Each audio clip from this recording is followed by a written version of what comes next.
अरे नहीं, आदरणीय सभापति महोदय, मैं आपका बहुत धन्यवाद देना चाहता हूं कि बहुत ही महत्वपूर्ण और देश के लिए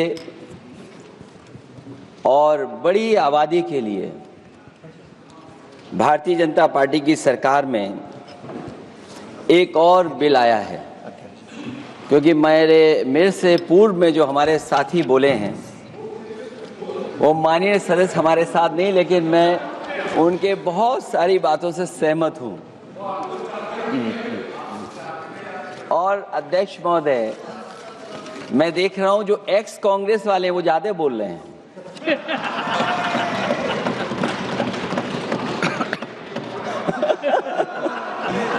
आदरणीय अध्यक्ष महोदय,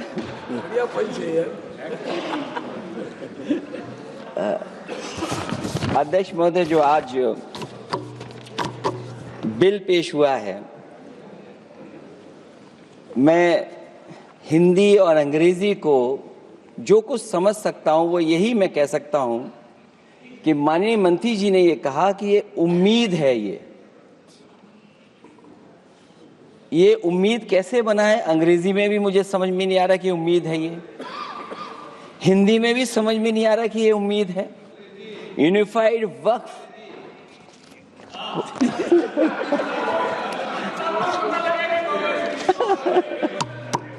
अध्यक्ष महोदय, यूनिफाइड वक्फ मैनेजमेंट, अध्यक्ष महोदय, ये अध्यक्ष महोदय, मैं समझ सकता हूं कि मैं वो बात छेड़ना नहीं चाहता था, लेकिन क्या करूं, मजबूरी है अब। अध्यक्ष महोदय, अभी माननीय सदस्य लोग ये कह रहे हैं कि हमारे सदस्य नहीं है यहाँ पर जो हमारे साथी हैं, लेकिन अध्यक्ष महोदय मैं ये कहना चाहता हूं, ये जो बिल लाया जा रहा है, भारतीय जनता पार्टी में एक मुकाबला चल रहा है। भारतीय जनता पार्टी के अंदर मुकाबला चल रहा है कि खराब हिंदू कौन बड़ा है। और ये बात अध्यक्ष महोदय मैं ऐसे ही नहीं कह रहा हूं। जो पार्टी ये कहती हो कि दुनिया की सबसे बड़ी पार्टी है, अध्यक्ष महोदय, वो अपना राष्ट्रीय अध्यक्ष नहीं चुन पाए अभी तक।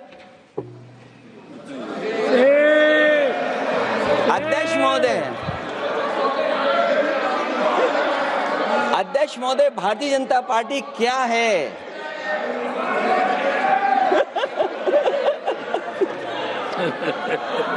जी, मैं अखिलेश जी ने बहुत हंसते हंसते कहा है, इसको हंसते हंसते जवाब देना। ये सामने जितनी पार्टियां हैं उनका राष्ट्रीय अध्यक्ष उन 5 लोगों को ही चुनना है परिवार के। हमें माननीय अध्यक्ष जी करोड़ों सदस्यों में से 12-13 करोड़ सदस्य प्रक्रिया कर कर चुनना है तो देर लगती है। आपके यहाँ जरा भी देर नहीं लगेगी। मैं कह देता हूं अभी 25 साल तक आप अध्यक्ष हो जाओ, नहीं बदल सकता।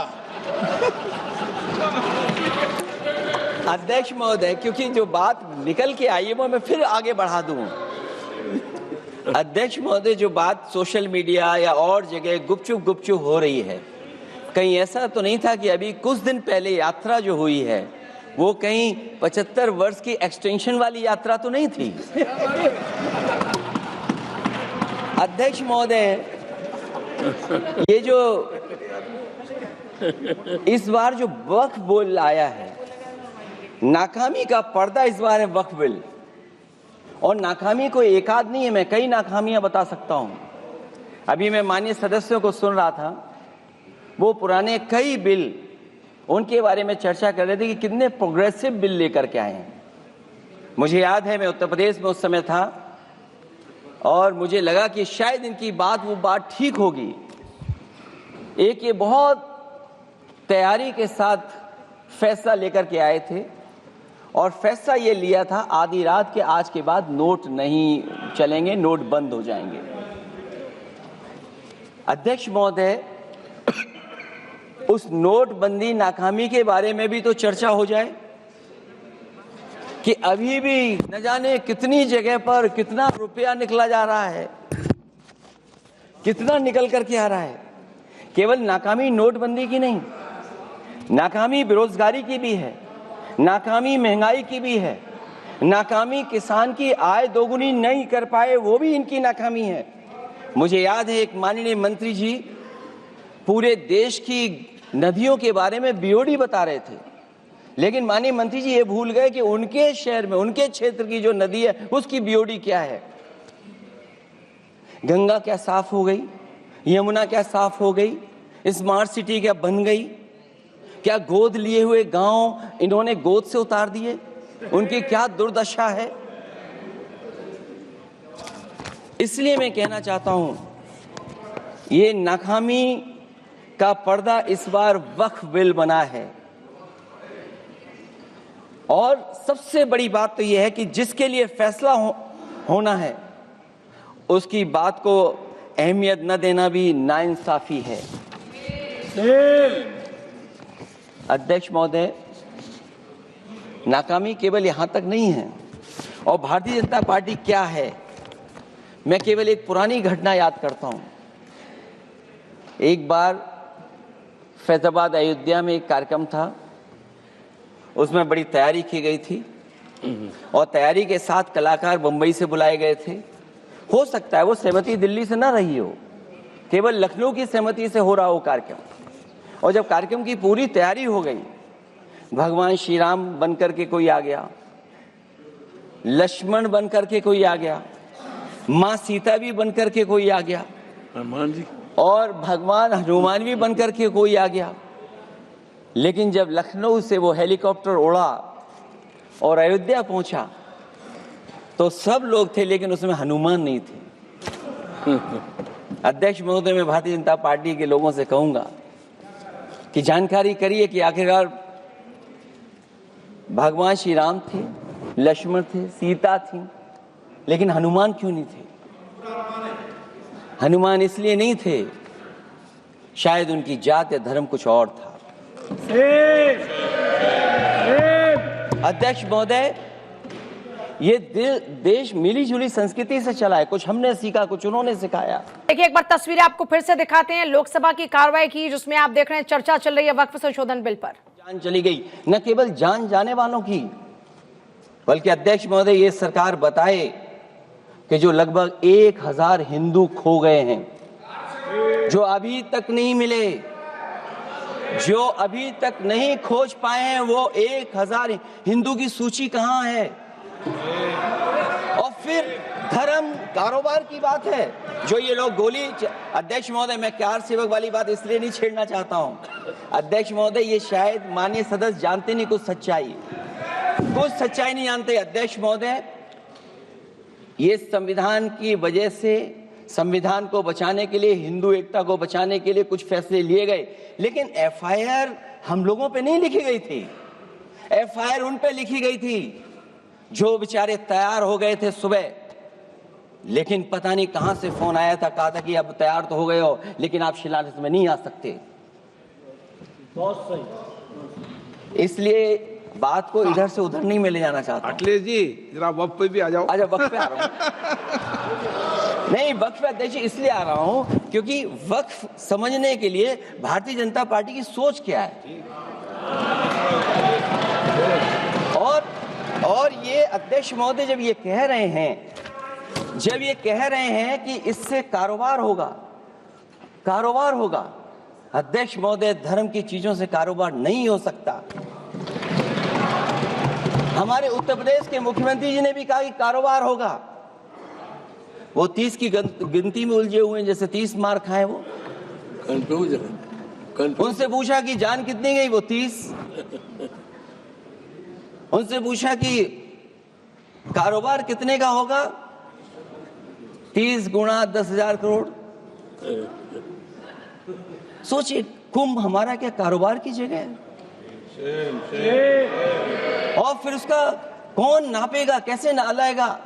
और फिर हमारे माननीय मंत्री जी कह रहे हैं कि जमीन, चाहे वो रेलवे की हो, चाहे वो डिफेंस की हो, वो भारत की जमीन है। मैं भी स्वीकार करता हूं कि रेलवे की जमीन भी भारत की है, डिफेंस की भी जमीन भारत की है। क्या डिफेंस की जमीन नहीं बेची जा रही मंत्री जी? अध्यक्ष महोदय, क्या रेलवे की जमीनें नहीं बेची जा रही हैं? अध्यक्ष महोदय, केवल यहां तक नहीं, कितना हस्तक्षेप होता है। वक्फ भी भारत के, इसीलिए तो कहीं ना कहीं वक्फ की जमीन से, अध्यक्ष महोदय, माननीय मंत्री जी बताएं, और मुझे उम्मीद है कि जब जवाब देंगे तो बताएंगे कि वक्फ की जमीन से बड़ा मुद्दा वो जमीन है जिस पर चीन ने अपने गांव बसा लिए हैं, लेकिन कोई बाहरी खतरे पर सवाल बवाल न करे, इसलिए ये बिल लाया जा रहा है। और माननीय मंत्री जहां से आते हैं, जिस प्रदेश से आते हैं, कम से कम ये तो बताएंगे कि वहां कितने चीन ने गांव बसा लिए, घर बन गए हैं। अध्यक्ष महोदय, आपके माध्यम से सरकार गारंटी दे कि वक्फ की जमीन कभी भी किसी भी पैतरेबाजी से किसी और मकसद के लिए किसी और को नहीं दी जाएगी। वक्फ की वर्तमान व्यवस्था में चाहे 5 साल के धर्म पालन की पाबंदी की बात हो, या कलेक्टर से सर्वेक्षण के हस्तक्षेप की बात हो, या वक्फ परिषद या बोर्ड में बाहरियों को शामिल करने की बात हो, इन सब का उद्देश्य मुस्लिम भाइयों के सार्वजनिक अधिकार को छीनकर उनके महत्व और नियंत्रण को कम करना है। ट्रिब्यूनल के निर्णय को अंतिम न मानकर उच्च न्यायालय में लेकर जाने की अनुमति देना दरअसल जमीनी विवाद को लंबी न्यायिक प्रक्रिया में फंसाकर वक्फ भूमि पर कब्जों को बनाए रखने का रास्ता खोलेगा। सबसे बड़ी बात यह कि वक्फ बिल के पीछे की न तो नीति सही है, न नियत, ये देश के करोड़ों लोगों से उनके घर दुकान छीनने की भी साजिश है। भाजपा एक अलोकतांत्रिक पार्टी है, वो असहमति को अपनी शक्ति मानती है। जब देश के अधिकांश राजनीतिक दल वक्फ बिल के खिलाफ हैं, तो उसे लाने की जरूरत क्या है, जो जिद क्यों कर रहे हैं सरकार?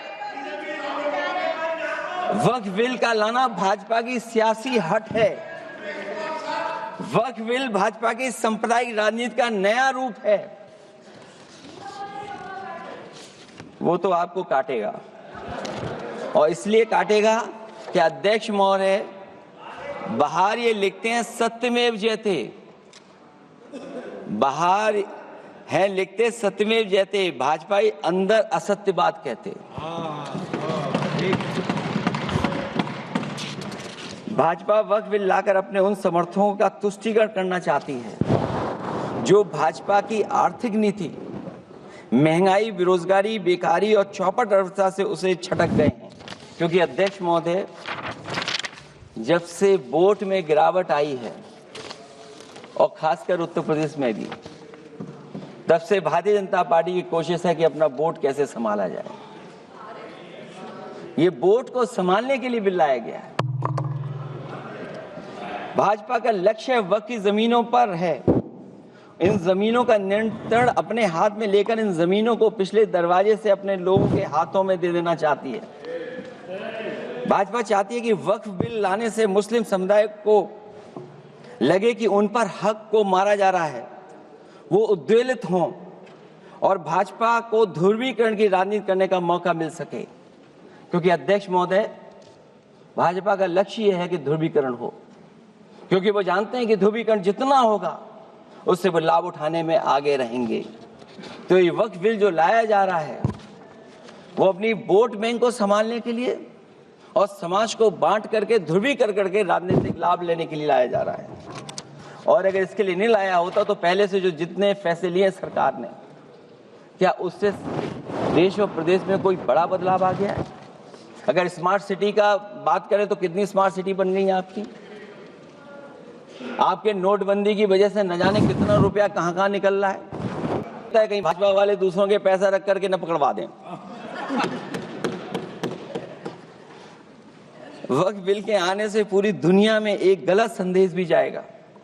इससे देश की सेकुलर इमेज को बहुत धक्का लगेगा। वक्फ बिल भाजपा की नफरत की राजनीति का एक और अध्याय है। मैं अंत में कहना चाहता हूं कि अभी तो आपने साथी संभाल लिए हैं, एक साथी तो मुझे दिखाई नहीं दे रहा है, और हमारे जिनका हमने सम्मान किया हमें कहाँ ले गए आप, और हमें यहाँ छोड़ गए आप, हमें छोड़ गए। हमें देखिए सभापति महोदय देखिए राजनीति क्या है। हमने आपका हाथ पकड़ा और हम यहाँ आ गए, और आप हमारा हाथ छुड़ा करके वहां चले गए। इसलिए देखिएगा कब हमारा इनका हाथ मिल जाए। और मैं अध्यक्ष सभापति महोदय ये कहना चाहता हूं कि वक्फ बिल भाजपा के लिए वाटरलू साबित होगा, क्योंकि ऊपर से तो हाँ हाँ कह रहे हैं, लेकिन अंदर ही अंदर बहुत सारे साथी सहमत नहीं है। मैं अंत में इतना ही कहना चाहता हूं कि ये वक्फ बिल जो लेकर के आए हैं, कोई उम्मीद लेकर के नहीं आ रहा है। ये सोची समझी रणनीति का हिस्सा है, क्योंकि इनका जो बोर्ड बिखर गया है, ये मुस्लिम में भी बंटवारा चाहते हैं। मुस्लिम इस्लाम धर्म में कहीं बंटवारा नजर नहीं आता है, लेकिन इनकी कोशिश है कि इस बिल के माध्यम से हम मुस्लिम भाईचारा में भी बंटवारा करते हैं। बंटवारा तो पीडीए करेगा। अभी देखिएगा सभापति महोदया, हमारे एक सदस्य कह रहे थे कि चुनाव बहुत अच्छा होता है। इनसे बेहतर किसने चुनाव देखा होगा? चलिए धन्यवाद। वोट ही नहीं डालने दिया।